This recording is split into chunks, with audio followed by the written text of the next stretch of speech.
these people had one thing in common. They knew they had it in themselves. They knew they could be something beyond where they were. They were willing to put their time, their energies to better themselves. What you really could do with more skills, it's just remarkable. So I would like to just tell you a couple of short stories, and we'll draw maybe a couple of lessons from them. I would like to tell you of two women that each sold a business to Berkshire Hathaway, to me actually, for many, many, many millions of dollars. Both of them started with $2,500. By a coincidence, it was the exact same amount. It was everything they had in the world.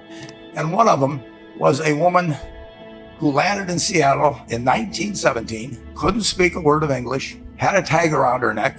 The tag said Fort Dodge, Iowa. The Red Cross got her to Fort Dodge, where she was reunited with her husband who had come to the country a couple of years earlier. And she lived in Fort Dodge for 2 years. And as she put it, she felt like a dummy. She couldn't pick up the language. She couldn't learn a word. And so she and her husband decided to move to Omaha. So they came to Omaha in 1919. And there she found a small colony of Russian Jews. So she started feeling more at home. And then as her oldest daughter went to school, she would come home, this daughter, Frances, and she would teach her mother the words she learned in school that day. And this woman, Rose Blumkin, spent 20 years saving money, bringing first her siblings over, her mother and father, $50 at a time. She sold used clothing to do it. She had 4 children during this period. And by 1937, after 20 years, she'd saved $2,500. She went to Chicago and she bought what she could of furniture. Her dream had always been to open a furniture store. And this woman who had never gone to school one day in her life, with $2,500, but with the same spirit that the people in this room had about having a dream and working to accomplish that dream, she built a business which she sold to me in 1983 for $60 million approximately, and which did $1.5 billion worth of business last year. The 4th generation is working in that business. This woman, Rose Blumkin, she worked for me until she was 103. And then she retired and she died the next year, which is a lesson to all of Berkshire's managers that premature retirement, you can't tell what's going to happen. But Mrs. B, with her $2,500, one further fact about her, she could not read or write. And she went into a furniture business, and she didn't bring anything unique in furniture, but she brought a determination to succeed. She knew she could outwork anyone else. She knew she cared about her customers. She worked at very low gross margins, but she built this incredible business. And I saw one other woman who did a similar thing with $2,500. I paid her hundreds of millions of dollars for her business. So I decided to go to the source and get these people before, I don't want you guys coming around to me asking me hundreds of millions of dollars. I'd like to join in with you much earlier. So I've followed this group. And today I'd like to tell you about one other small business person. This person, I went to buy his business from him, and he turned me down, which was very wise. But this was a fellow who was born about 8 years before I was. He was born in 1922. We'll call him Jack, lived in the Midwest. He was a pretty good athlete, didn't like school much. And I'm going to tell you one thing early in the story. Maybe you can figure out who the guy was. The company he built hires more college graduates each year than any other company in the United States. And this fellow, who was destined for this but did not know it, Jack, went to college for a year and then dropped out. He really wasn't that interested in school. And the year he dropped out was 1941. And when the United States became under attack, he went down to the Army Air Force recruiting station, volunteered, and they turned him down because he had hay fever. So he went over to the Navy and again volunteered, and they took him. They put him on an aircraft carrier. He flew small fighter planes during World War II, got 2 distinguished flying crosses from the Navy, and then he came back to the Midwest. So now we've got a young guy. Probably by this time he would be 23 or 24 years old. And the interesting thing is, he got back to the Midwest, and he actually kind of went from one job to another for a short period or not such a short period of time. And he finally became a used car salesman at a Cadillac dealership in St. Louis, Missouri. And at age 35, having moved up in the organization, the sales organization, he said to his boss, could I go into the car leasing business with you? The boss said, well, if you'll cut your salary in half and you'll come up with, I think it was $25,000, which he borrowed, we can become partners in a car leasing company. So my friend Jack started at age 35 in the car leasing business. And he had 7 cars. It was pretty slow. In fact, one of the things he did was whenever the phone rang, he let it ring 3 or 4 times so people would think that he was very busy answering other phones. And of course, it was the only call he was going to get all day. So his first venture was okay, but it wasn't really going to go anyplace. And there's a lesson in this for all of us. At age 40, he decided with 17 vehicles, 17 cars, he was going to go into competition in the rent-a-car business. So now he's taking on Hertz and Avis and National and people like that who have hundreds and hundreds of thousands of cars. And he's got 17 cars, and his cars aren't any different than theirs. I mean, he's buying them from General Motors or Ford or Chrysler. And he can't get the airport locations. Those companies have them all sold up. But he was determined that he would basically offer the customer, can't offer him a different car, but he can offer him friendlier service than they've ever seen. And so he started a company. He named it after the battleship that he'd flown from in the Pacific, which was the USS Enterprise. And he died about a year and a half ago. But when he died, his rent-a-car company, starting with those 17 cars, was worth more than Hertz and Avis and all the rest of the rental cars put together. The man's name was Jack Taylor, and his son, Andy Taylor, is a good friend of mine, runs the business now. A grandchild is in the business.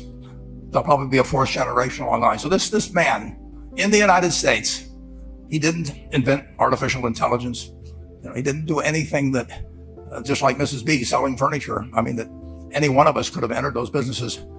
But he lived by the creed, basically, of delighting his customers and working with people and establishing the relationship with them so that they in turn would want to delight the customers. He couldn't go out there and take care of every rental car possibility, but he learned how to project himself and his attitude toward his fellow man and his desire, to make a friend out of every customer.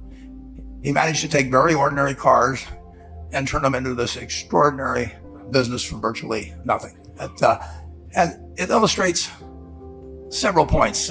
One is, you don't necessarily get it right exactly right the first time. I mean, the car leasing business, basically you were competing on the cost of money to finance cars. And it's very hard to delight a customer when you just give them the car and tell them to send you a monthly check for 5 years and you'll be back at that time. So his talents were being wasted basically in that business.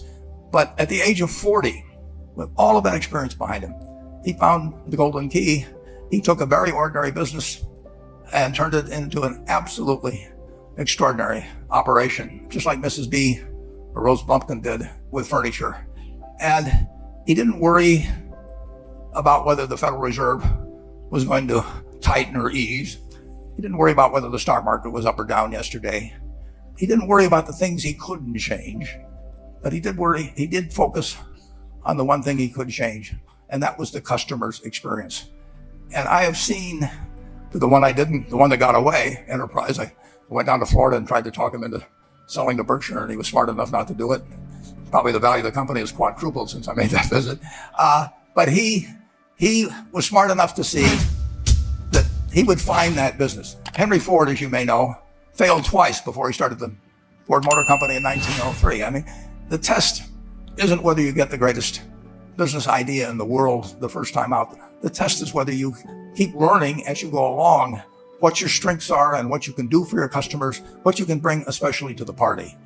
And to do that, you need the education that I know you've received through 10,000 small businesses, but you need a genuine desire day in, day out to delight the customer. I've never seen a business, and I've seen a lot of businesses, but I've never seen one that delights the customer that doesn't succeed. I mean, what you want is that customer the next day when they think, do I want to rent a car or do I want to buy some furniture? What goes through their mind?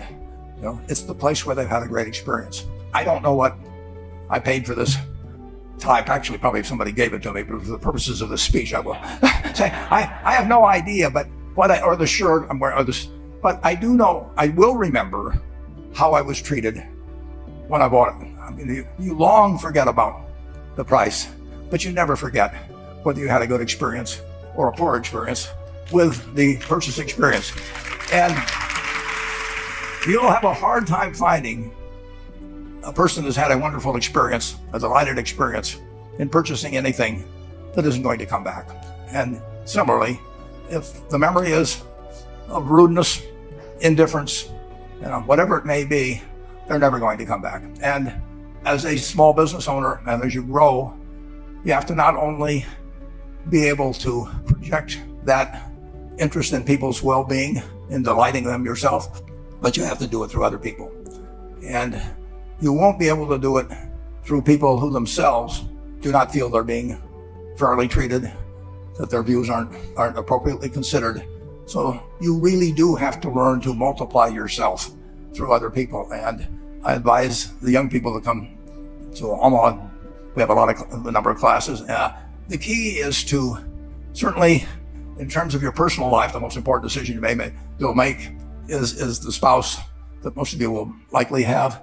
And it's very important to surround yourself with people that are better than you are. You are going to move in the direction of the people you associate with. So you constantly, I've been enormously lucky in that respect. I mean, I've just had teachers and friends and a spouse that really was a better person than I was. And I had enough sense to learn from these people that life went better if you behaved better yourself. It took a while.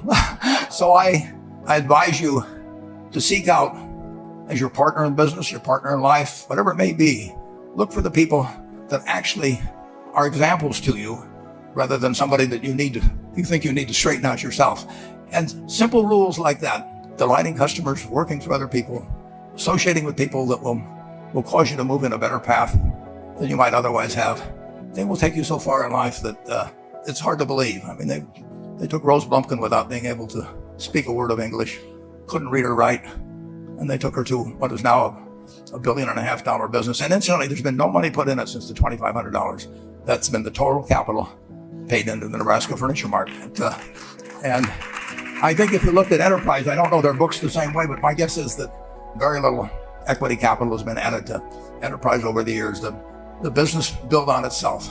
So I want to tell you, I admire this group enormously. When I met Dr. Mello's class on September 22nd, 8 years ago, I was thrilled. And I admire people that are doing what you have done. You've, working hard at your job at the same time, you took on an added, really, a lot of hard work to further your skills. 99% graduate. I mean, it's a mind-blowing statistic. And I'm looking at 2,200 people here who I admire. I'm cheering for you, and I can tell you the best is yet to come. Thank you.